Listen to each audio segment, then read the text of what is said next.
Buongiorno. It's such a pleasure to return to one of my favorite countries and to be with all of you here in the prestigious Sapienza University of Rome, especially in this hallowed hall where the weight and wonder of history is all around us. It's incredible to think that much of this artistry that we enjoy today has, over the centuries, inspired and nurtured some of Italy's finest scholars. So I couldn't be more grateful for this honorary degree today. And I am humbled that you've invited me into such a distinguished alumni. Thank you all very much. I would truly treasure this.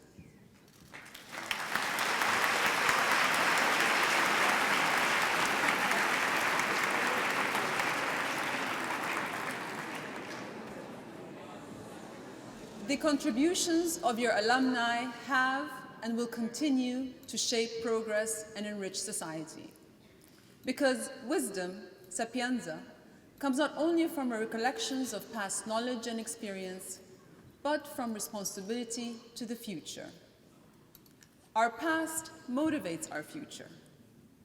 That spirit encapsulated in this fine institution's motto, Il futuro è passato qui, the future has passed here.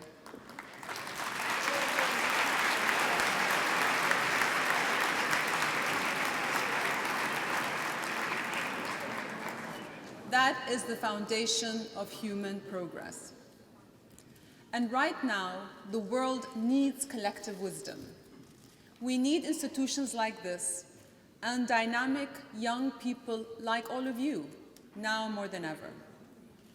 Because our past, that which grounds us and guides us, is in some places being demolished. And our future and the global values on which it is built are under attack. I'm talking, of course, about the rise of irreligious terrorists whose sole aim is to destroy the civilized world.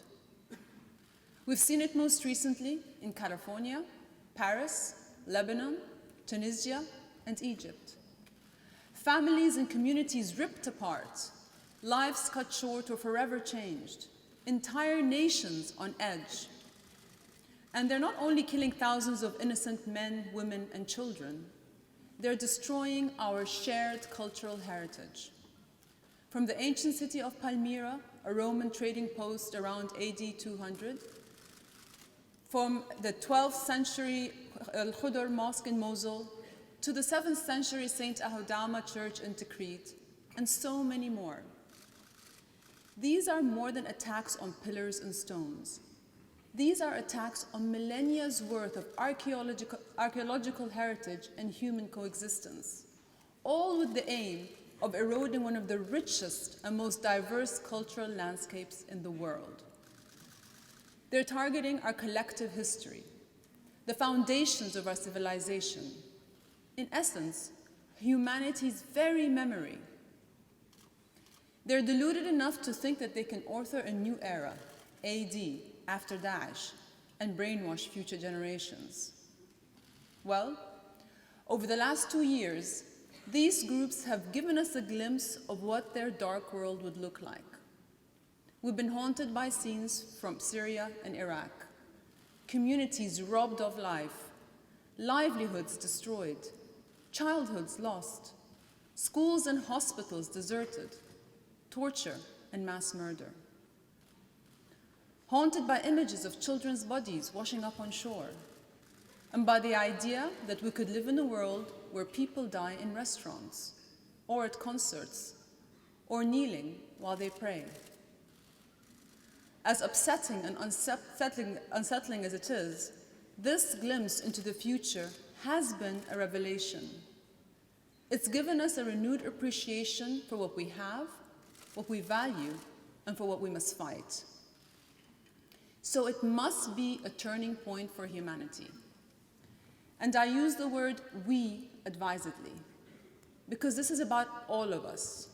It's not about Muslims or Christians, or conservatives versus liberals, or East versus West.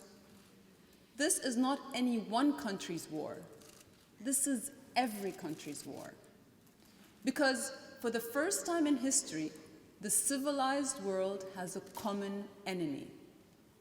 And the common enemy demands a concerted response, not a half-hearted response or a delayed response. How many more Paris-style attacks? How many more Lebanese car bombs? How many more Russian airplanes will blow up before we say enough? We need an alliance of action, a can-do coalition. We need a new way of thinking, namely, courage to change our minds about things we thought we knew, courage to work with people of whom we were once suspicious. Because sometimes it's only when we're forced together in unlikely setups with unlikely partners that we find new ways of doing things and lasting solutions, where we all find common ground for common good.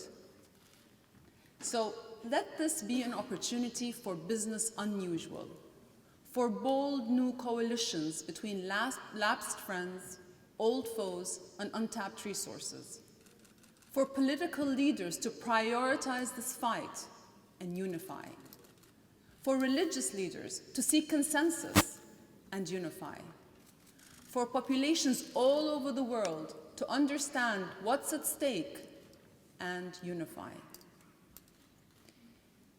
But this is more than a physical war. We have to fight on many fronts. And defeating Daesh depends on understanding their twisted mindsets and tactics. They're waging a psychological war, and their weapon of choice is fear, contagious fear. It's what Bruce Schneier has called a crime against the mind. You could call it the ultimate weapon of mass destruction. It paralyzes cities and closes businesses, cripples economies, and brings public transport to a halt. Most damaging of all, it sowed seeds of mistrust and intolerance between people of different cultures, threatening our hard-won progress to live together in peace. Make no mistake, if we let fear take grip, they win. And yes, fear may be contagious, but so is courage. We strike them a blow every time we go to the cinema with friends or shop in a mall, enjoy a football match or visit a Christmas bazaar, create art or make beautiful music, when we show them that we will not be intimidated. Another tactic they employ is to justify their actions by invoking Islam.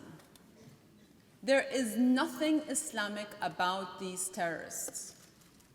But the more they attribute their actions to Islam, the more they provoke intolerance against all peace-loving Muslims, so that as well as fearing terrorists, we begin to fear each other. Again, the moment we let suspicion take grip, they win. So please, let's continue to treat each other with respect and openness, as you're all doing today by honoring an Arab Muslim woman. Let that be the final irony.